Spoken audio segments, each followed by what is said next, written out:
Hello, you're welcome to my Yoruba class. Let me give you a quick hack to Yoruba sentences. Let's look at this. You can use mang in a sentence like mo mang korin. When you want to make a sentence that talks about what you always do, I sing. You say mo mang korin. You can replace the word sing with another verb that tells about what you always do.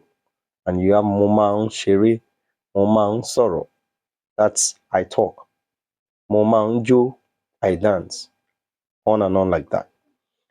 Look at the second one here, using I want to. I want to in Yoruba is just mofe.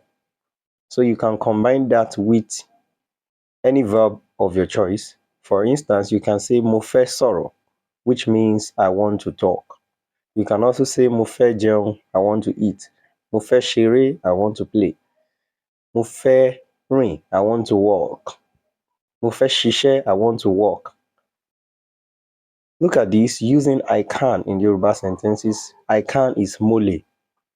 So you can say molejo, which means I can dance. Every time you want to make a sentence using I can, you just go with mole and then you add your verb. Mole, sorrow, I can talk. Using I have, that is moti. So you can say a sentence like moti pe, which means I have called. Just pick your verb and combine with I have, which is moti. So you can also say moti sorrow. Moti jeun, I have eaten.